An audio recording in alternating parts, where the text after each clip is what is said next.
So yes, delighted to have four Queen Mary alumni, all fairly recent graduates, all working in prestigious roles in the finance sector. You'll be able to see them. They're spotlighted in the meeting. So I wonder if you could just introduce yourselves.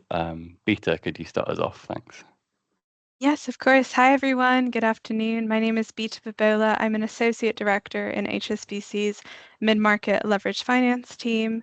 I was at Queen Mary between 2016 to 2019, studied economics. And then from there, I did a first-year internship at HSBC during my first year of university, followed by a spring week at Barclays. And then in my second year, did a penultimate year internship with HSBC, and then successfully converted that internship to a graduate program. And then off the back of my graduate program, I joined the leverage finance team, and I've been in that team for 4 years now. Have completed a variety of roles in the team, all the way from associate, manager, and then more recently have achieved my promotion to associate director. Brilliant, thank you. I'll just work around you as I can see you on my screen. So Daru, could you go next, please? Yeah, hi everyone. I'm Darren Fan, but please feel free to just call me Daru. So I graduated in May this year, actually. I studied mathematics and statistics at QM, and during my time at Queen Mary, I actually did a placement year in valuation control for credit and real estate private equity at Morgan Stanley. And surprisingly, I actually transitioned more into the tech sector. So I'm currently working as a cyber defense recovery and resilience analyst at Deloitte, and I predominantly work with financial services clients. And I'm also pursuing a part-time master's in financial mathematics in my spare time at King's College London. So I'm doing that alongside work at the moment. Amazing, thank you. Gabriel, could you go next, please? Hi, yes, my name's Gabriel. I'm a recent graduate from Queen Mary. So I was at the uni from 2020 to 2023. I'm studying business and management. Whilst I was at uni, I played a lot of football, I guess. So I was quite involved with QMFC. Had a couple of roles within the uni. So I worked within the SU, which was really good at the time. And having left uni, I've joined Aon on the graduate scheme. So I'm currently working in cyber insurance, essentially. So on the broking side there, so it's been really good so far. Brilliant, thank you, Gabriel. And finally, Lisa. Hi, everyone. My name is Lisa. I graduated this July. Queen Mary University, I studied finance, pure finance. It was a 4-year degree because I did a year abroad in Singapore as well. And while I was at uni, I was actually working together with career services. I was one of the career ambassadors. Did a lot of different things, but not to spend too much time on that. Currently, I'm working in Bank of America as an analyst. I did an internship last year that I converted into a full-time offer. So I do corporate credit within our investment banking division. Yeah, that's about me. Brilliant. We'll just stick with you actually, Lisa. Could you tell us a little bit more about Bank of America, what you do, and what your average day looks like? Yeah, sure. So I'm doing the underwriting part of the credit. So Beta probably will speak more about origination, and she does leverage finance. I'm doing corporate credit, and my clients are mainly companies that are investment grade, so they have good credit rating. Essentially, my day is partially doing some admin work, and the other part of the day is looking at companies' profiles, analyzing them, looking at their doing financial analysis, but also qualitative analysis, thinking about what the company is doing, and then preparing documents that essentially discuss whether there are credit risks, will be sources of repayments for the client. So basically doing the full credit worthiness analysis. In general, if I speak more broadly about the bank, I think the core value of Bank of America is people, and both clients and the people who work at the bank. So I think one of the biggest distinctions for us, and that's from my observation and speaking with people who joined the bank after working somewhere else, we have a great culture. So what I love about my job is that my team is amazing. Like my colleagues are there for me, they support me. I consider them almost like my friends, which is something that is quite rare, and I really appreciate it. And I think we do pay attention to hiring individuals that will fit in and will be there for you when you need them. That's great, and so lovely to hear that you have that in a work environment as well. I'm actually going to ask this question to all of you, but I'll go to you, Beta, next. Could you tell us a bit about what you do? Obviously, it's a little bit the other side of things to what Lisa does. And I should mention at this point, actually, Beta has to leave for an urgent work meeting at 5:30. So if you have any questions for her, do pop them in the chat and we can answer them at a later date. But yeah, Beta, if you could just tell us a little bit about what HSBC does, but what you do in your average day as well. Of course, I'll kick off with leverage finance and then I'll end with the wider HSBC topic. So within leverage finance, I sit on the origination side. So my team, we focus on mid-market companies that are private equity backed. And that can be across a variety of sectors. So I'll work on a number of different companies, ranging from anything from a pharmaceutical company in the healthcare space all the way through to, I've had very weird, wonderful, and quirky veterinary services companies or even Botox companies, for example, that have been quite exciting to look at because you learn different things about all these different industries. But a typical day-to-day for me is quite varied because it is very much an origination team and a transaction team.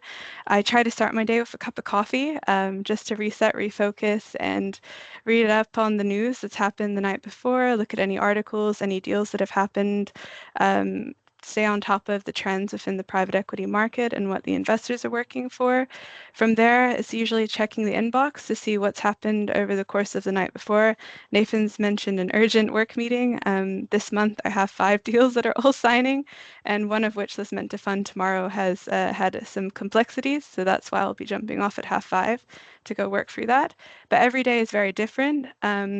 The bread and butter of my role is very much anytime a private equity firm finds a company that they find exciting or interesting, they'll come to us, they'll present us with a pack of information on the company. So it'll tell us what the business does, what they like about it, what they'd like to do with it. So whether that's looking at taking it to a different geography, expanding its product set, bringing in maybe additional people to help support the management team.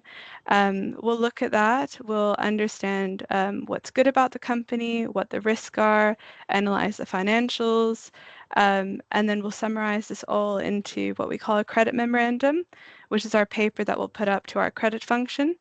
Once our credit function gets comfortable with it, we'll then look at deploying money out to the company so that it'll support the private equity firm's investment. And then anytime after that, the private equity firm will be able to come back to us for more funds if, say, they want to do an acquisition or if they want to look at expanding the product line and they need a little bit more capital in order to do that. In my team, we work across deal teams. So typically you'll have an associate director or a director leading the transaction, and then we'll be supported by either a senior associate, an associate, or a graduate on our transaction teams. And as part of the role, because it's origination, a lot of it is networking. So you will have typically 4 to 5 customer meetings a week, meeting with private equity firms, meeting with advisors, discussing new opportunities, what you've seen across the space, what they've seen across the space, and then identifying different opportunities where we can get involved to help support them. And then the other side of the role is the analytical and the very technical sides, financial modeling, credit paper writing, analysis, and also legal documentation. We review all of our legal documentation within our team alongside our external lawyers. So you do have a very well-rounded, kind of well-encompassed role. In terms of culture at HSBC, what drew me to HSBC was the people, what Lisa said. Very, very similar in my team. All of the team were friends, which is super important for a deal team because you are working long hours. And it's always nice having friends in the team. The guys that I work with, all of them will go out for dinners, we'll go out for coffees. We see each other sometimes at weekends, not because of work, but because we're friends. So that's always nice having that in an environment. So I'd say culture is very super important where we work. Also, the support you get across the board, all the way up from the managing directors through to my line manager. I think that was the part that I was the most concerned about, moving from university to work, not having that support in place potentially. But my line managers, all the way through to senior MDs, are always more than willing to sit down with you, focus on your development, let you tailor your career to how you want it to be. And for me, it was always wanting to have a little bit more exposure and experience with the public speaking side. And my MD's been very good at making that happen and letting you step out and network with wider individuals across the organization and kind of tailor your career to what you want it to be. And also the international aspect of HSBC. If you were to want to move abroad, it's very easy to do. I had a couple of friends, actually, one of which she went to Queen Mary with me and studied economics, started in London, moved to Hong Kong, has now come back to London. So you can have a very international career with a bank as well if you choose to do so. That's great. Thank you for sharing all of that information with us. It's really interesting to hear your story, and also just so encouraging, I think, for all of our students to hear from alumni who work in these competitive workplaces, but also really get on with the people that they work with. Gabriel, if I could go to you next and ask you a similar question, kind of what does Aon do? What's your role in that, and what attracted you to Aon in the first place? Yes, so currently I'm working in cyber within insurance. So essentially we do risk management for companies, the majority of which are sort of, your FTSE companies listed, sort of household names you're really interested in. So essentially when the client comes in, sort of like how you would get your car insurance, excuse me, and go and compare the meerkat or something like that. We sort of do that, but I guess from, a more financial and cyber perspective. So you're really interested in sort of working on a deal from start to finish, getting over the line, tailoring the needs for your clients' needs. Really enjoy. It's really deal focused, which is really good. When something comes across your desk, you start working on that. You're going to be working it from start to finish, and it's all within like your client's best interests. So you're out sort of meeting different clients, underwriters, and trying to work on the best deal possible, which is what really drew me to the industry. In terms of what sort of the standard 9 to 5 day, which very often isn't 9 to 5, unfortunately. I do a lot of contract work, so insurance contracts. You've got to go through and make sure everything that needs to be in there. I do a lot of stuff within Excel, so modeling, pricing, trying to work out the best rate of insurance. And then a lot of it actually is the really good part is how sociable the industry is. To be really good at your job, you essentially have to be out quite a lot. So a lot of lunches, a lot of drinks after work, and just networking, meeting with clients, meeting with underwriters. So really good, yeah. And then, sorry, as well, Aon in specific. So I guess Aon's sort of, one of the biggest brokers within, well, the world actually. So really enjoyed working with them, being such a global firm. It's nice. Similar to what you said earlier, the travel opportunities are amazing. You can go essentially anywhere with your career and stay in the same organization, which is really good. Learning support is really nice as well. So I'm studying for my ACI, which is basically an accredited qualification for insurance, all funded. You get bonuses. So yeah, really enjoyed that as well. Brilliant. And over to you, Dara, in terms of you took a slightly different path. I believe your degree was in financial mathematics, is that right? My master's, but my Your undergraduate master's, was in mathematics and statistics. mathematics and statistics. And now you're working in a slightly more technological role, I guess, than finance, but slightly related. So I wondered if you could tell us a little bit about what you do and what attracted you to Deloitte as well. Yeah, I think kind of just broadly speaking about what Deloitte actually is and what we do in general. So we're basically a professional services firm that's kind of split into two different business lines. So you've got the accounting and auditing business line, which is typically what we're in the news for, and then you've got the consulting line, which is where I sit in. So I'm in an area called cyber, and within that I sit in an area called recovery and resilience. So broadly, what my team does is we're responsible for helping clients sort of manage the threats that occur within the world of technology. And clients can basically be anyone from public sector clients like governments and other public entities to private sector clients such as financial services institutions, so banks and other uh, private examples as well. But what I basically do within recovery and resilience is I basically figure out how well clients are able to respond to any sort of disruptions to any of their technological systems and basically make sure that they have what we call runbooks in place so that they have a recovery solution ready in the event that a system goes down. But what I'm doing predominantly at the moment is something called resilience.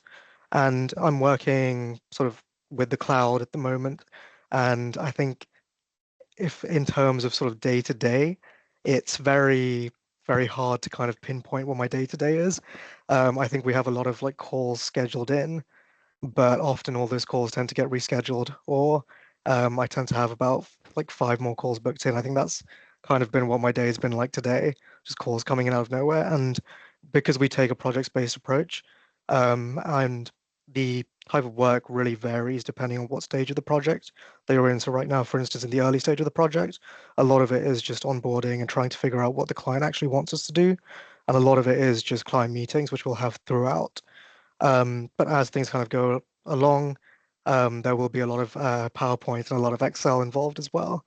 And in terms of kind of how I've been finding it so far, so it has been a massive transition for me from kind of doing a year in finance at Morgan Stanley, where I had a very strict sort of schedule that I'd follow, to kind of having no real schedule whatsoever. But I think, it's a learning curve that you kind of get over as you kind of experience it for yourself. And in terms of my favorite things, I feel like I've really been able to take ownership of my career experience so far, and I've only really been a month in the firm. I think everyone's kind of told me, what do you want to get out of your career? And I think that really benefits you a lot as an individual, and it kind of gives me a better idea of how I want my career to progress as well. And I think kind of similar to what everyone else has been saying, I think what really made me want to go to Deloitte was really the people. I think my final interview was what actually secured it for me. I wasn't really thinking too deeply about a career in tech, but then that final interview kind of made me think, you know what, if I got this, I would actually genuinely go for it. And similar to the others as well, there's a lot of travel opportunities as consultants. You may be required to travel to client sites, so that could be, well, anywhere in the world really, or it could be somewhere in London. And also you have the opportunity to do, I think it's like 20 days in a different country of your choice. So I could go abroad for 20 days and just work from there, provided I have good Wi-Fi. And yeah, so that's kind of broadly what I'm doing at the moment and what I enjoy. Brilliant, thanks, Darry. I'm aware that you need to go soon, Beta. So I wondered if you could just leave us with a little bit of wisdom in terms of, do you have any particular top tips? It can be one, it can be three, it can be however many, for our students who are all clearly quite keen on going to a career in finance. So yeah, you've got about 7 minutes before you need to go, I think. No, of course, and absolutely. I would say there's quite a few things, and it might be things that you've already heard, but I just want to reiterate them because of just how important they are. As part of my role, I manage the graduates who come into our team, and I would say what differentiates an amazing graduate from a mediocre graduate is the attitude. Because within our team at HSBC in general, on a graduate program, on an internship, once you get into the internship program or the graduate scheme, everyone is capable, everyone is super capable. You all come from an exceptional university with all of the great skills, but it's all about enthusiasm and the attitude. Things like timekeeping, communication. If you feel like something is too challenging, just voice it. There's no such thing as a silly question. I say that repeatedly because actually, believe it or not, 9 times out of 10, the question that someone has asked me is something I haven't thought of myself, and it's even better hearing it from an outside perspective. We're very open to communication, so if you have a question, always ask it. Um, it's all about the curiosity and the mindset, and I would say about your social brand and your network. that is the most important part of being on an internship or a graduate program, or even trying to obtain an internship or a graduate program. It's being in London, being at Queen Mary, where you have all of these exceptional events. Take advantage of them, stay in touch with the individuals that you meet and connect with, and don't forget the power of having a great network. I would say probably 70% of me securing my final job off the graduate program was networking, and the 30% was technical, because that is just the importance of deal teams when you're working in with such long hours. A lot of the times interviews are based on team fit and whether you would fit well into the team, because ultimately the training programs that the companies can put you on, you'll be able to pick up the technicals, but it's all about the team fit, enthusiasm, and personality, I'd say. Perfect, thank you. I'm aware we've got a couple of questions for you in the chat. Do you think you have time to answer them now, or shall I send them to you later? I can give it a whirl. I've got 5 minutes. So Manish has asked, can someone become part of origination directly, or does one need to start as an analyst? That's a fantastic question, because I actually joined the team through quite an unconventional route. So how to get into origination?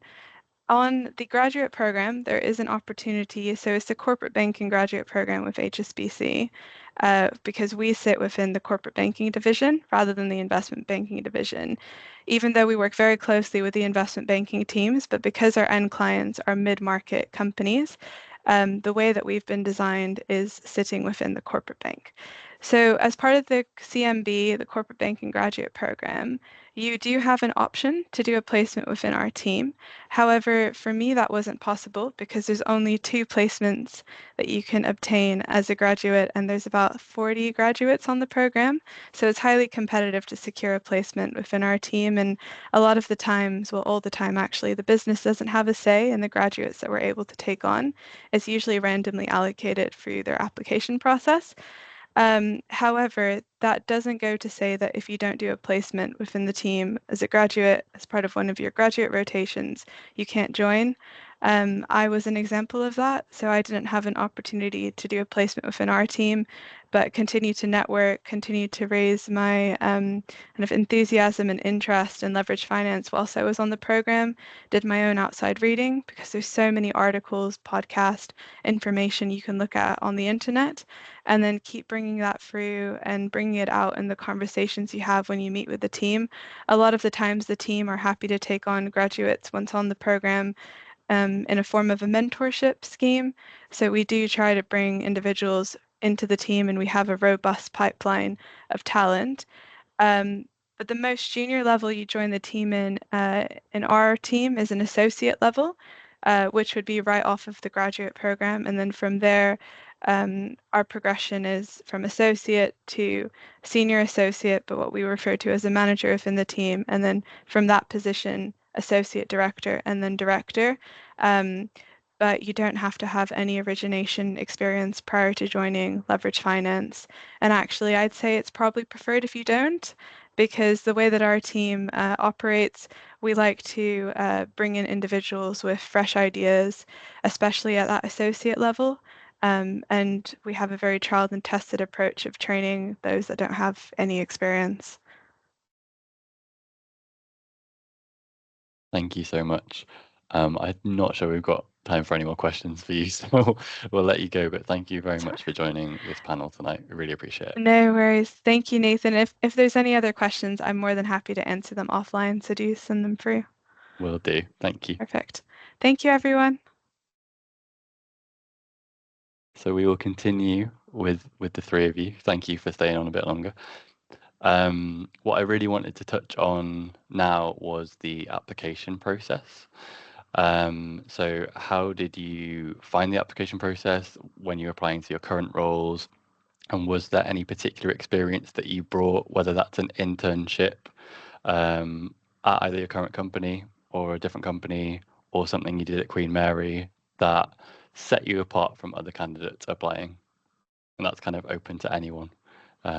If any of you want to go first. I could probably take a gander Thank at you. this one. I think for me, because my background was in something completely different to what I'm doing, so it was quite difficult to try and find the right sort of links to kind of set myself aside in the interview. But you kind of realize when you're interviewing, a lot of the things that you've done at university actually help you out a lot more than you think. It doesn't always have to be a professional experience. It doesn't always have to be a deliverable that you've produced that can kind of set you aside. It can kind of be a way that you've gone about doing something at university. It could be a module or so on. So for instance, working in tech, you will be expected to have some sort of knowledge of, I don't know, programming, knowledge of AI, things like that. And at QM, you have a lot of opportunities to attend society networks, and let's say like the FinTech Society, which will kind of run workshops on things like this and bring in specialists that you can talk to, and you can kind of leverage those experiences. And you can also talk about modules that you've done. So for instance, I did C++ and I did Python, and I was able to kind of bring that across in the moment. And also in terms of application process, I think that was a part of the question, right? Um, for me, it was you had just an initial application form, and then you do a um, psychometric assessment, and then you have more of a job simulation-esque assessment. So the difference between those two is, in addition to the typical verbal, non-verbal, situational judgment, so on, you also have a few pre-recorded video questions that you have to record yourself answering. And I think it kind of varies here a little bit depending on the role you're applying for. But for me, from the job simulation, I went straight to a final interview, and my interview was with a partner. So typically when you get to the final round, it will be with someone who's either at the highest seniority or almost at that point. But I think that the good thing with the way that, a lot of interviews are run, I found this at Morgan Stanley, and I feel that I found this at Deloitte, was you often wouldn't really be able to tell you're talking to someone really senior because they tend to take a lot of interest in you as an individual rather than you as a few bullet points on a CV. So yeah, I wouldn't stress too much if you feel like you don't have industry experience at this point. Try and leverage your university experiences and kind of your things outside of that as well. Thanks, Daru. Could I just go to you, Lisa, with the same question? I know that you did lots and lots of things while you're at Queen Mary, so I just wondered if you could talk a little bit about how those experiences either prepared you for what you do now, or what the biggest difference was. Just if you could speak to your university experience and how that relates to what you do now. Do you want me to talk about the application process or just focus on what I did? If you could talk about both, that would be great.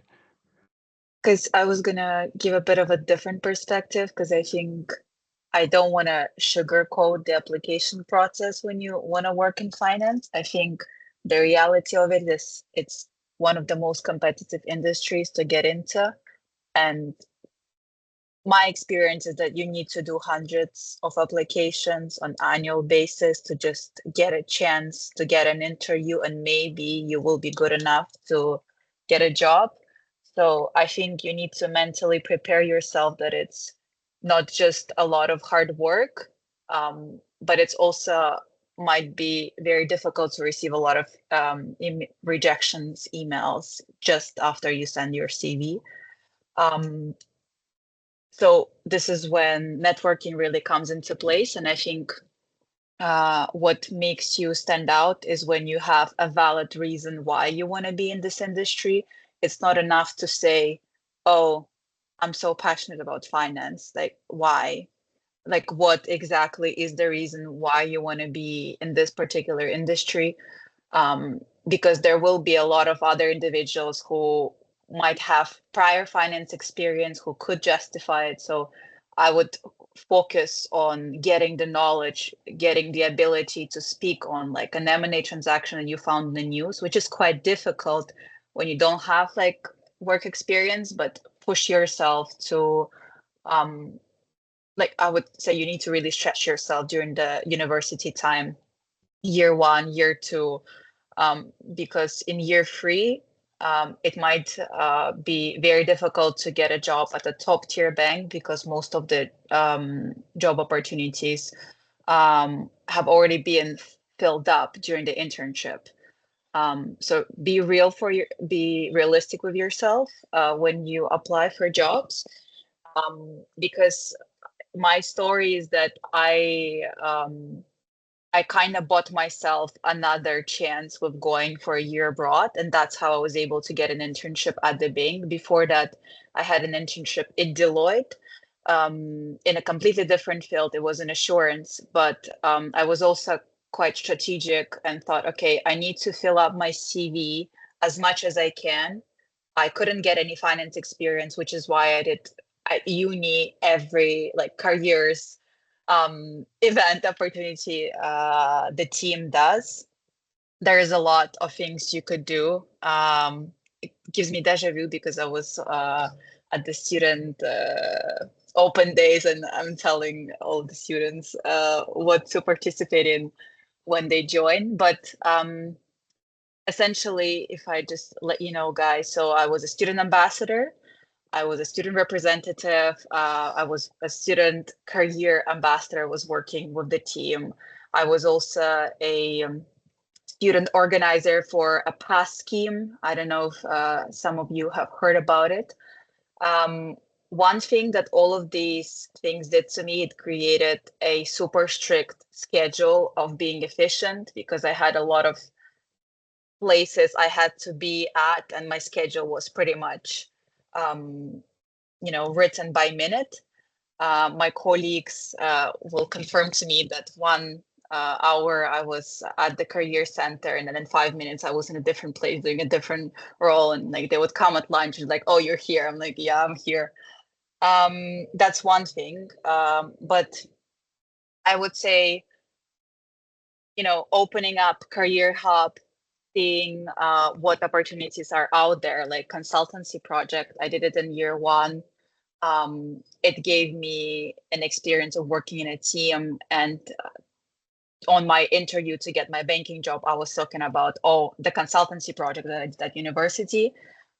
So if you can't get experience outside of uni, try to utilize as much as possible of whatever is offered. Like even events like that, I think they're quite beneficial, because you can network afterwards. You can reach out, and you already, like, by attending this event, you already have your reason why. You're like, oh, I spoke to this individual, I got really interested in doing leveraged finance because of what this person have said.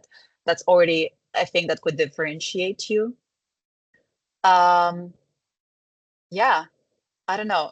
Nathan, do you want me to elaborate on anything that I've said? I'll see if we get any questions about it, but I'm keen to give Gabriel a chance to answer this question as well. Particularly, one of our students has asked, could you comment on the overall application process? So I guess what that means is getting into finance generally, what you need to do, whether you need to do a spring week, internships, what do you do if you can't get those? I know, Gabriel, that you've spoken previously about doing quite a few applications. So if you could speak about your experience applying within the finance sector, that would be great. Yeah. So I think as a whole, the application process is really tough and very exhausting, to be honest. I think I started applying basically a year before I graduated uni for graduate applications, and I didn't really have, I guess, any internship or a spring week within finance. So it was really hard to get an offer. And when you go into working on graduate schemes, you do notice quite quickly that the majority of people have had experience in, various banks, consultancy firms, or they've gone to, Oxford, Cambridge. It's quite a common thing. So it is very, very tough. And I think a lot of the points touched on earlier were really good. Is like you really have to sell yourself and get that experience in areas that, are accessible to yourself. Whether it's reading, and it's sort of expanding your knowledge of the industry you want to get into, it's always going to be really beneficial. For myself, so I did the Stephen Lawrence Scholarship at Freshfields. So that was like a 1 week spring week. To be fair, like I literally just did it by accident, really. I got an email from one of the Queen Mary careers officers saying, would you want to do this, apply for this? I had basically no idea about the company or about law, focused a lot into it. Did my application, went really well, and did like some training there for a little bit, which is really beneficial. I could talk about in my interviews. And then when I was at uni, I was social secretary for the football team. And again, like just when you talk about no experience being bad experience, I think the majority of my time was planning social events for, my football team, which you don't see any direct transition between what I do now and that. But it's the whole aspect of people management, interpersonal skills, planning, which people really like. And again, when you're in an interview, a lot of the time your interviews are going to be people you're working with, and they don't want to see that you're someone with no emotion. They want to see that you have these hobbies, have these interests which you're passionate about. And then as well, when I was at uni, I worked in the student union. So I did the social leagues, so it was recreational sport. Again, no sort of direct correlation between the role I'm doing now. But I think that was really beneficial because at the time I was managing sort of 5 or 6 student staff, doing everything from their timesheets to managing what work they were doing, and really beneficial because you're working at a managerial level with students. You pick up a lot of skills really quickly. So again, you see any opportunities like that, make sure to take them up because they're going to be really helpful. In terms of the actual application at Aon, so first of all, you do like a pre-screening, so it's just making sure your CV is okay. For this, my top tip is to have like a profile, like introduction. Before I was actually sending out blank CVs with all my experience, but make sure you sort of define it to the career you're going into, talk about your experience, talk about why you're interested. Just a little brief line is always good. Provides a bit of context to yourself. Do the basic tests, sort of making sure that you're like okay with your English and your maths. And then from there, I had a presentation which I had to give. So it was a technical question for this, just leveraged my network. So I reached out to some people who worked at the company and had some sort of like, I guess, interview questions which I asked them and then put them on my presentation, makes you stand out. And then I did like a personal pitch. I felt that I lacked a little bit coming from the academic experience side. So I really tried to focus mine on like work ethics or working from a young age, and like the various jobs I've had and sort of working throughout uni. I think it's always about tailoring your application to yourself. Like your CV and your experience is going to be so different from the next person, but you can always sell it in a way that's going to be better than the next person if you choose to. So always try and voice yourself and be confident. And then I had an interview after that. Interview was quite casual, to be fair. Asked some technical questions, but I guess when you go into the interview, make sure to be very knowledgeable about the role you're getting into, the types of things you're going to be doing from 9 to 5, and also make sure that you're likable in a sense. The people you're going to be working with, the people interviewing you, so make sure you ask how their day is. You try and make it relatable and try and take away if being an interview and make sure it's like a conversation having with someone in a nice way, because I appreciate that as well. So yeah. Brilliant. Thank you so much. I'm just going to work through the questions in the chat now because we've got about 15 minutes left and we've got a few questions. So please, between the three of you, if any one of you wants to speak to any particular question, then do just jump in. So Francesca has asked, do you have any tips for developing your industry knowledge and commercial awareness for the interview stage? So I think you've all talked about that sort of in general, but would you have any sort of specific tips? For example, at your company, how would you do that? Or to prepare for an interview with your company, rather, how would you do that?